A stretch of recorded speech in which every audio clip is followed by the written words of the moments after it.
ఇక్కడ ఉన్నటువంటి అనేక మంది హమాలీ కార్మికులు, ఈ హమాలీ కార్మికుల జీవితాలంటే అసలు నిజంగా చెప్పాలంటే ఒక వయసు వచ్చిన తర్వాత అది చేయడం చాలా కష్టం.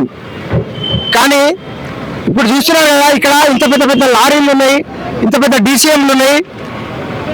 ఇట్లాంటి డీసీఎంల నిండా వాళ్ళు లోడ్ ఎక్కించడం మరియు దించడం అంటే వీళ్ళు ఎంత బాధలో ఉన్నారో, ఎన్ని కష్టాలు పడుతున్నారో మనకు కళ్ళకు కట్టినట్టు మనకు కనిపిస్తున్నది.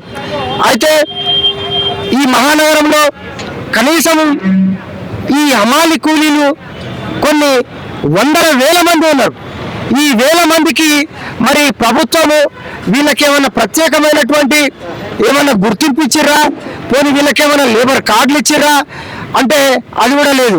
కానీ ఇప్పుడు మీరు చూస్తున్నారు కదా, ఇక్కడ నుంచి తీసుకుపోయేటువంటి పెద్ద పెద్ద సంచులు, పెద్ద పెద్ద మూటలు, దాదాపు 50 కిలోల నుంచి క్వింటాల్ బాగున్నటువంటి వస్తువులను మోసుకొని వాళ్ళు పెద్ద పెద్ద భారీ లోడ్లను కూడా ఎక్కించడం జరుగుతుంది. అంటే వీళ్ళు వాస్తవంగా వీళ్ళు పొద్దున్న లేచిన 6 గంటల నుంచి తిరిగి రాత్రి 10 గంటల వరకు కూడా వీళ్ళు చేస్తూనే ఉంటారు. అయితే ఇట్లాంటి ఒక కష్టజీవులని, వాళ్ళ యొక్క బాధలని, వాళ్ళు ఎట్లా బతుకుతున్నారు, వాళ్ళు ఎట్లా జీవిస్తున్నారు, వాళ్ళు ఇప్పుడు ఇక్కడ హమాలి చేస్తున్నంతసేపు మరి వాళ్ళకు ఈ రేట్లు, వీళ్ళకి ఇచ్చేటువంటి రేట్లు ఏ విధంగా ఉన్నాయి, మరి వీళ్ళు నిజంగానే వీళ్ళకి గిట్టుబాటు అవుతుందా లేదా, మరి వాళ్ళని అడిగి ఇప్పుడు తెలుసుకుందాము. ఇప్పుడు మన స్థానికంగా ఉన్నటువంటి కొంత హమాలి మిత్రులు ఉన్నారు, వాళ్ళతో మనము అడిగి తెలుసుకుందాం. అన్న, ఇప్పుడు మీరు చూడొచ్చు, ఇక్కడ ఉన్నటువంటి హమాలీ కార్మికులు కొన్ని వందల మంది, వేల మంది నగరంలో ఉన్నారు. అయితే ఈ మార్కెట్లో ఉన్నటువంటి హమాలీ కార్మికులు వాళ్ళ కష్టాలు, వాళ్ళ బాధలు ఎట్లున్నాయి, అసలు వాళ్ళకు నిజంగా గిట్టుబాటు అవుతుందా, వాళ్ళ పరిస్థితి ఎట్లుంది, మరి గవర్నమెంట్ని ఏం కోరుకుంటారు వాళ్ళు, వీళ్ళకి నిజంగా లేబర్ కార్డులు ఉన్నాయా, అసలు వీళ్ళకు బీమా వర్తిస్తుందా, అసలు ప్రభుత్వం వీళ్ళకి ప్రత్యేకమైనటువంటి బీమా ఏమన్నా కల్పిస్తుందా, వారి మాటల్లోనే అడిగి తెలుసుకుందాం. అలా చెప్పడానికి ఏం లేదు సార్. తెలంగాణ దోమలు గీమలు పండాలి, దోమలు బాగా కుడుతున్నాయి, ఏం గిట్టుబాటు లేదు. 300-400 పడుతుంది, ఏం గిట్టుబాటు లేదు. తెలంగాణ పొద్దు కష్టపడితే ఏం లేదు, నైట్ అంతా పొద్దున్న కష్టపడాలి. గిట్టుబాటు ఏం లేదు, 300-400 పడితే అంతే, ఏం లేదు. కష్టం బాగున్నది, అమలు పెరగాలి. ఇప్పుడు ఈ మార్కెట్లో ఎంతమంది హమాలీ కార్మికులు పనిచేస్తున్నారన్నా? 2000 మంది చిల్లర ఉంటారు. 2000 మంది చిల్లర ఉన్నారు. 2000 మంది చిల్లర ఉంటారు. 2000 మంది కార్మికులు, హమాలీ కార్మికులు ఇక్కడ పనిచేస్తున్నారు. కనీసం ఒక 200-300 రూపాయలు వస్తేనే మా ఎక్కువ అని మాట్లాడుతున్నారు. అయితే వీళ్ళకు రాత్రంతా కూడా దోమలు, ఈగలతో మేము చాలా ఇబ్బంది పడుతున్నాము. మాకు ఎట్లాంటి ఒక ప్రత్యేకమైనటువంటి వసతి గృహం కూడా లేదు, మాకు ఎవరు న్యాయం చేస్తారని అంటున్నారు. బత్తెత్తుకొని పడ్డా కానీ ఎవరు చేతులు కూడా ఎవరు రూపాయి ఇయ్యరు, అంతే. బత్తెత్తుకొని కాలేజీ చేయి ఎవరు ఇవ్వనా కానీ గవర్నమెంట్ ఇయ్యరు, చేతులు ఇయ్యరు, ఎవరు ఇయ్యరు. మేమే భరించుకోవాలి పైసలు కూడా.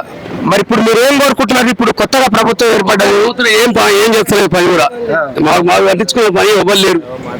అదే ఇప్పుడు మీరు ప్రభుత్వాన్ని మీ యూనియన్ ద్వారా కానీ మీ హమాలీల మీ కోరికలు అంటే ఎవరు చేస్తలేదు పని, దీన్ని ఎవరు పట్టించుకుంటలేరు, ఎవరు వాళ్ళే చూసుకుంటారు అంతే. గవర్నమెంట్ కూడా ఎవరు పట్టించుకుంటలేరు. గవర్నమెంట్ వాళ్ళే హమాలి కూడా అంత ప్రైవేటే. ఛాయ్ కూడా 10 రూపాయలు, సరుకుల రేట్లు పెరిగినాయి, ఛాయ్ రేట్లు పెరిగినాయి. మా హమాలి అయితే ఎన్నో ఉంటుంది, ఏం పెరగట్లేదు మాకు. ఇంకా ఒకటే పట్టించుకున్నారు లేరు. 30 సంవత్సరాలు అవుతుంది కూడా. అయితే 30 సంవత్సరాల నుంచి మేము పనిచేస్తున్నాం ఇక్కడ. మేము మోసేటువంటి ప్రతి ఒక్క బ్యాగ్, ప్రతి ఒక్క ఐటమ్ మేము మోస్తున్నటువంటి అన్ని రేట్లు పెరుగుతున్నాయి. కానీ మరి మాకు మాత్రం మా కూలీలు పెరగట్లేదు, మాకు గవర్నమెంట్ ఎట్లాంటి గుర్తింపు ఇవ్వట్లేదు. కనీసం మేము ఎప్పుడైనా కాలు జారి పడ్డా, లేకుంటే సంచి వచ్చి మీద పడ్డా, కనీసం మాకు ఒక బీమా అనేది, ప్రభుత్వ బీమా కూడా మాకు లేదు, ఒక ఉచిత వైద్యం అనేది లేదు.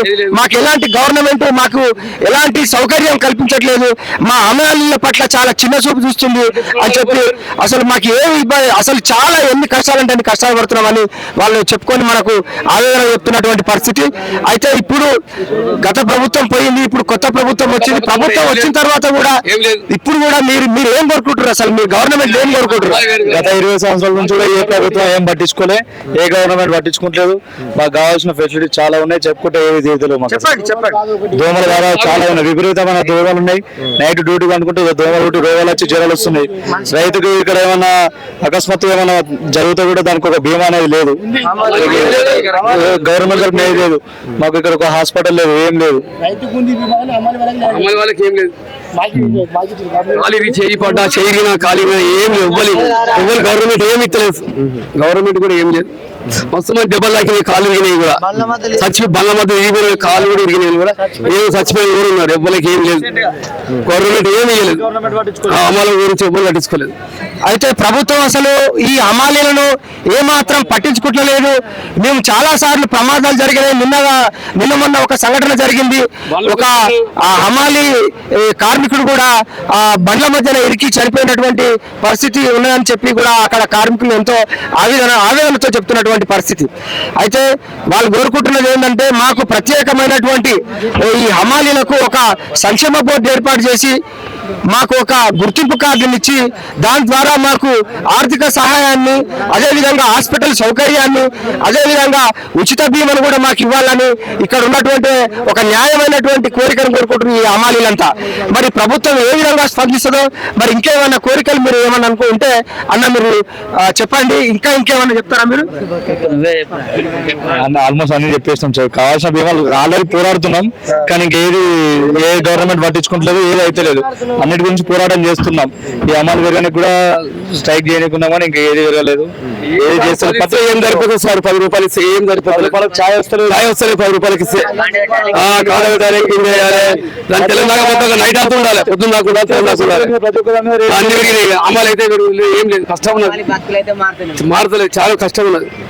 అయితే నిత్యావసర సరుకుల ధరలు పెరుగుతూనే ఉన్నాయి, కానీ మాకు మాత్రం ఎలాంటి అసలు మా బతుకులు ఇట్లనే ఉంటాయి, మా బతుకులు మాత్రం మారతలేవు అని చెప్పి వాళ్ళు వాళ్ళు అంటున్నారు. మరి నిజంగా వీళ్ళకు గవర్నమెంట్ తక్షణమే వీళ్ళకు సహాయం చేయాలని మేము కూడా కోరుకుంటూ, ఈ మార్కెట్లో ఉన్నటువంటి మీరు చూసుకోవచ్చు. అసలు మామూలుగా లేదు మార్కెట్. పెద్ద పెద్ద వాహనాలు, దీంట్లో 2000 మంది కార్మికులు 2000 మంది కార్మికులు ఇక్కడ పనిచేస్తున్నారు. ఆ 2000 మంది కార్మికులకు అసలు ఇక్కడ ఉపాధి దొరకట్లేదు. అంటే ప్రతిరోజు ఇక్కడ నిత్యావసర సరుకులు వీళ్ళే దించుతుంటారు, కానీ పాపం వీళ్ళు ఆ నిత్యావసర సరుకులు కొనలేని పరిస్థితిలో వీళ్ళు ఉంటారు. అంటే చూడండి ఎంత ఘోరంగా ఉన్నది ఇక్కడ, అసలు మామూలుగా లేదు. ఇక్కడైతే ఇంకా చాలా జామ్ అయిపోయిందని చెప్పుకోవచ్చు. అక్కడ చూడండి అంత పెద్ద మార్కెట్ చూడండి.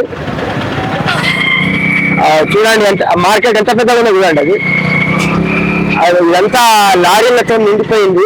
పెద్ద పెద్ద మూటలు ఎట్లా ఉన్నాయో చూడండి. అసలు ఇదంతా కూడా ఇంత పెద్ద మార్కెట్ ఉన్నప్పటికీ కూడా గవర్నమెంట్ కనీసం వీళ్ళ కోసం మరి ఎట్లాంటి చర్యలు తీసుకోవట్లేదు. ఇదే చూడండి, ఇక్కడ లారీలు ఎట్లా ఉన్నాయో చూడండి. ఈ లారీలు వీళ్ళ సామాను, ఈ సామాన్ అంతా మోసేది మళ్ళీ హమాలీలే. ఈ పాపం ఈ హమాలీల కుటుంబాలు కూడా చాలా పేదరికం నుంచి వచ్చినటువంటి వాళ్ళు. వీళ్ళంతా ఈ పేదరికం నుంచి వచ్చినటువంటి వాళ్ళు.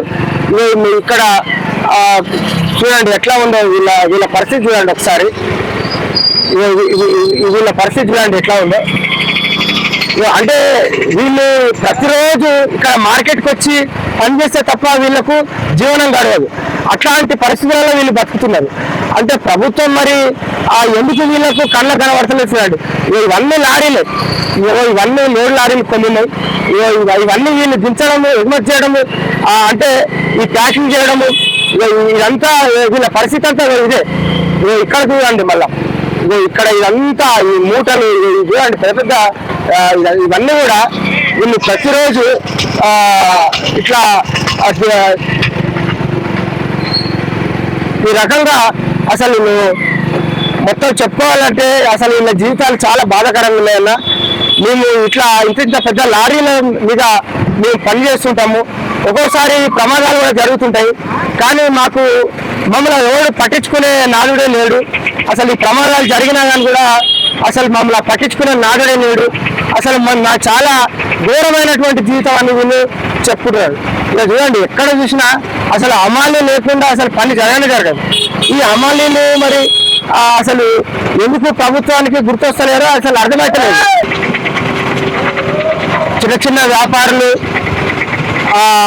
చిన్న వ్యాపారాల నుంచి మొదలుకుంటే పెద్ద పెద్ద వ్యాపారులు ఇక్కడికి వచ్చి తీసుకెళ్తుంటారు. అసలు చిన్న వ్యాపారుల నుంచి పెద్ద వ్యాపారుల వరకు ఈ మార్కెట్ నుంచే ఎగుమతి చేసుకుంటారు, ఇక్కడి నుంచే దిగుమతి కూడా అవుతుంటది. అయితే ఇంకా జరుగుతున్నప్పటికి కూడా కొన్ని వందల వేల మంది పనిచేస్తున్నప్పటికి కూడా మరి వీళ్లకు ప్రమాదాలు జరిగినప్పుడు కనీసం ఇక్కడ దగ్గరలో ఉన్నటువంటి ఎట్లాంటి ఆసుపత్రి కూడా లేదు. అంటే వీళ్ళ లైఫ్ను ఇంత రిస్క్ ఉన్నప్పటికీ కూడా కనీసం ఒక మూట జారి పడితే వీళ్ళకు చూసే నావుడు లేడు. అంటే ఇంత ఘోరమైనటువంటి పరిస్థితుల ఇక్కడ వీళ్ళు జీవనం సాగిస్తున్నారు. ఇది నిజంగా చాలా బాధాకరమైన విషయం అని చెప్పుకోవాలి. చూడండి, ఇప్పుడు ఇవన్నీ మూటలు మామూలుగా లేవు. ఈ సరుకులన్నీ కూడా ఇది కొన్ని వందల లారీలు ఉన్నాయండి ఇక్కడ. ఈ వందల లారీలను వీళ్ళను సరుకులు దించడము, సరుకులు ఎక్కించడము, ఇదే చూడండి. ఇక్కడ కూడా ఒక బండి లోడ్ అవుతుంది ఆల్రెడీ. చూడండి, అంటే హమాలీ లేకుండా అసలు పనే జరగదు ఎక్కడ. అంటే ఇంత పెద్ద మార్కెట్లో హమాలీలు లేకుండా ఎట్లాంటి పని జరగదు. కానీ ఆ హమాలీలకు ఏమన్నా జరిగితే మాత్రం అసలు ఇక పట్టించుకునే నాది ఇవ్వలేదు. ఇది సమస్య. ఇది చూడండి, ఇక్కడ కూడా చాలా మంది కార్మికులు, ఇదంతా కార్మికులు, వాళ్ళు ఎంత కష్టపడి బండి లోడ్ చేస్తున్నారో చూడండి. అది కూడా చూడండి, వీళ్ళ ఒక భాగం చూడండి ఎట్లున్నదో. నిజంగా అసలు వీళ్ళ ఆరోగ్యం కోసం కూడా పట్టించుకోవట్లేదు. కనీసం దగ్గరలో ఎట్లాంటి ఆసుపత్రి లేదు. వీళ్ళ ప్రమాదాలు జరిగినప్పుడు వచ్చి చూసే నాడు లేడు. ఈ విధంగా చాలా ఘోరమైనటువంటి పరిస్థితి అసలు ఈ మార్కెట్లో ఉన్నది. మరి